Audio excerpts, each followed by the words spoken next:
है जुनून क्या है? जुनून एक ऐसी जलती हुई फीलिंग है जो आपके सपनों के लिए सबसे ज्यादा पावरफुल फ्यूल देती है। दोस्तों आज की कहानी, किरदार अलग है, संघर्ष अलग है, लेकिन कहानी कुछ पहले जैसी ही। यूपीएससी की ओर से हर वर्ष आयोजित की जाने वाली सिविल परीक्षा देश की चुनौतीपूर्ण परीक्षाओं में से एक है। देश के कई युवा बचपन से ही इस परीक्षा को पास कर आईएएस बनने का सपना संजोते हैं, लेकिन हर एक इंसान जिंदगी में मुश्किलों से जूझते हुए किसी न किसी दिन सफलता हासिल कर ही लेता है। दोस्तों इससे पहले हमने कई सारी यूपीएससी एस्पिरेंट की सक्सेस स्टोरी के बारे में बात किया, जैसे कि Tina Dabi ma'am 2015 UPSC topper, Varun Varanwal 2006 topper, Safeer Hasan all India rank 517 and youngest IPS officer की इंस्पिरेशनल स्टोरी। आज की स्टोरी के हमारी किरदार हैं Srishti Jayant Deshmukh. Hey guys, welcome to my YouTube channel studyship with Kriti. और आज की वीडियो में हम बात करने वाले हैं सृष्टि जयंत देशमुख की इंस्पिरेशनल स्टोरी के बारे में। कहानी कुछ पहले जैसी, लेकिन संघर्ष अलग है और किरदार अलग है, और आज हम इस किरदार से करीब से रूबरू होने की कोशिश करेंगे। यूपीएससी, सबसे पहले इस शब्द को सुनकर आपके दिमाग में क्या आता है? लाल बत्ती, एक बड़ी गाड़ी, एक बंगला और एक अपने नाम की नेम प्लेट। क्या ये सारी चीजें आपके लिए मोटिवेशन है यूपीएससी का टेस्ट क्लियर करने के लिए? तो दोस्तों ये काफी नहीं है। आज की स्टोरी में हम जानेंगे कि असल में इनर मोटिवेशन क्या होता है। यूपीएससी की परीक्षा देने के लिए आपको क्या ऐसी सफलता मंत्र अपनाना होगा कि आप फर्स्ट अटेम्प्ट में ही अपना एग्जाम क्लियर करें। जानते हैं सृष्टि देशमुख की कहानी। सृष्टि देशमुख भोपाल की रहने वाली एक आम परिवार से बिलोंग करती हैं। इन्होंने अपनी graduation Rajiv Gandhi technical university Bhopal से केमिकल इंजीनियरिंग में बीटेक करके की। ज्यादातर लोग सिविल सर्विसेज की तैयारी करने के लिए दिल्ली का रुख करते हैं, लेकिन सृष्टि देशमुख की कहानी इस मामले में थोड़ी सी अलग है, क्योंकि उन्होंने सोचा कि जब मैंने कॉलेज भोपाल में रह के किया है तो क्यों ना तैयारी भी यहीं से की जाए। शुरुआत में स्टडी मटेरियल और कोचिंग क्लास नहीं मिलने की वजह से उन्हें थोड़ी परेशानी हुई, लेकिन हम सभी के पास एक ब्रह्मास्त्र है जिसे शायद हम अभी भूल रहे हैं, और ये ब्रह्मास्त्र है इंटरनेट। सृष्टि देशमुख ने इंटरनेट की मदद ली। नॉलेज, टेस्ट सीरीज, क्लासेस सब कुछ इंटरनेट पे है, और इसी की मदद से उन्होंने भोपाल में रहकर ही अपनी तैयारी शुरू की। इंटरनेट दो धारी तलवार है। उन्होंने सोशल नेटवर्किंग साइट से खुद को दूर रखा, और यही एक खासियत है जो टॉपर को आम स्टूडेंट से अलग बनाती है। आम स्टूडेंट जहाँ पे अपना फोन फेसबुक, इंस्टाग्राम और अदर सोशल नेटवर्किंग साइट्स के लिए इस्तेमाल करते हैं, वहीं टॉपर्स इंटरनेट का इस्तेमाल अपने फायदे के लिए, अपनी नॉलेज गेन के लिए करते हैं। यूपीएससी की तैयारी करते वक्त अक्सर एस्पिरेंट को अपने फ्रेंड से दूर होना होता है, कोई भी फंक्शन अटेंड नहीं कर पाते हैं, और कई बार दोस्त के ताने भी मिलते हैं। लेकिन सृष्टि देशमुख का मानना है कि भले ही वो सोशली अपने आप को कट कर रही थी, लेकिन उनको मन में लगता था कि अगर आज वो पढ़ लेंगी तो शायद फ्यूचर में अच्छा कर पाएंगी। चलिए जानते हैं कि आखिर उनकी तैयारी करने का तरीका क्या था, क्योंकि यही तो है जो उन्हें बाकी टॉपर्स से अलग बनाता है। यूपीएससी की परीक्षा बहुत ज्यादा सब्जेक्ट्स वाली होती है, इसमें अलग अलग किताबें पढ़नी होती है, लेकिन उन्होंने हमेशा यूपीएससी सिलेबस में दिए गए सब्जेक्ट्स को ही अपना बेस बनाया और फिर प्रिपरेशन की। क्योंकि सृष्टि देशमुख ने ज्यादा से ज्यादा क्वेश्चन पेपर सॉल्व किए थे, इसलिए उनकी आंसर राइटिंग प्रैक्टिस भी काफी अच्छी हुई थी।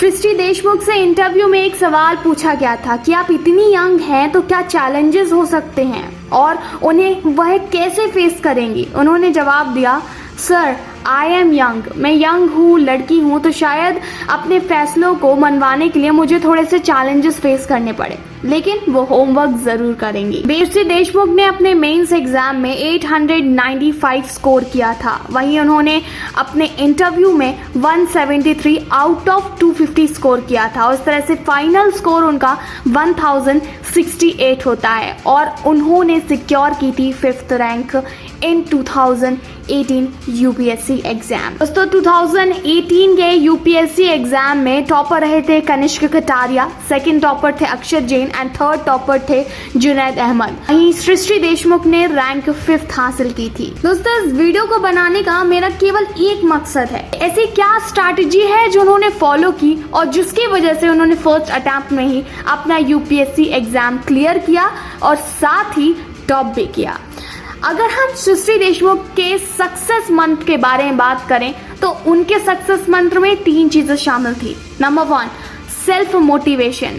जब तक आप अंदर से नहीं चाहते हैं कि आपको यूपीएससी क्लियर करना है और आपका मोटिवेशन स्ट्रांग नहीं है, मान लीजिए आप यूपीएससी का एग्जाम देना चाहते हैं और अगर आप अपने दिल से पूछें कि आपके लिए मोटिवेशन क्या है, क्या आपके लिए मोटिवेशन वो लाल बत्ती की गाड़ी है, क्या आपके लिए मोटिवेशन वो रॉब है जो यूपीएससी का एग्जाम क्लियर करने के बाद हर एक आईएएस एंड आईपीएस को मिलता है, या फिर कुछ और।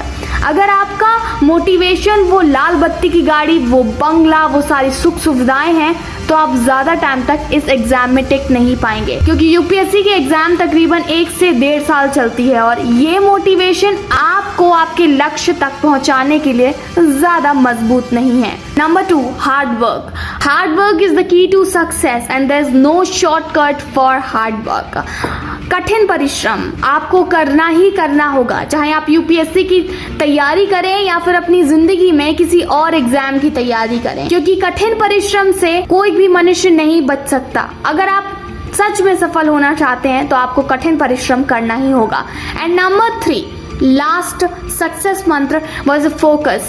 Without focusing on your goal, you can't achieve what you want to do into your life. सृष्टि देशमुख को जो बाकी लोगों से अलग बनाती है चीज वो ये है कि उन्होंने विदाउट कोचिंग अपना अटेम्प्ट दिया। कोचिंग वाले आपको केवल रास्ता दिखाते हैं, बाकी चलना आपको ही है।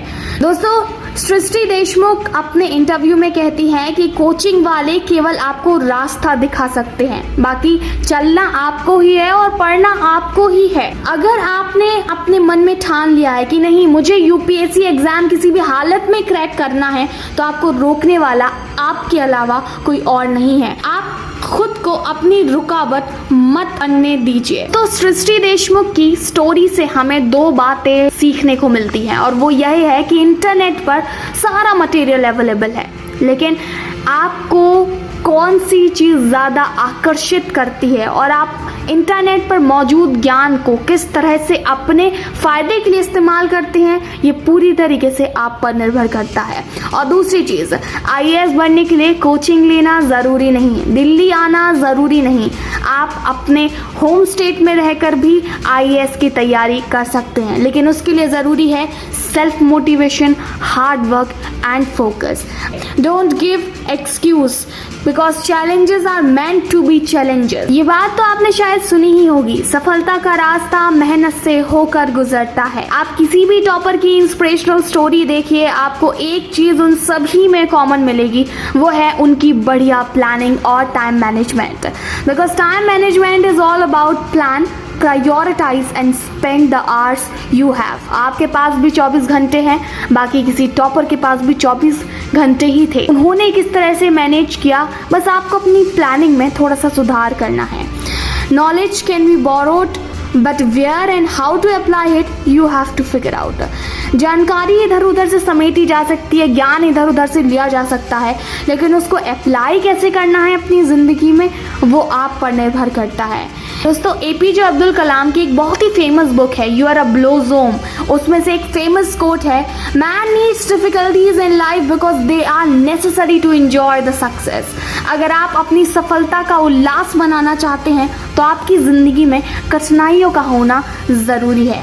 अंत में मैं केवल आपसे इतना कहूँगी, arise, awake and stop, not till the goal is reached. उठो, जागो और तब तक नहीं रुको जब तक लक्ष्य ना प्राप्त हो जाए।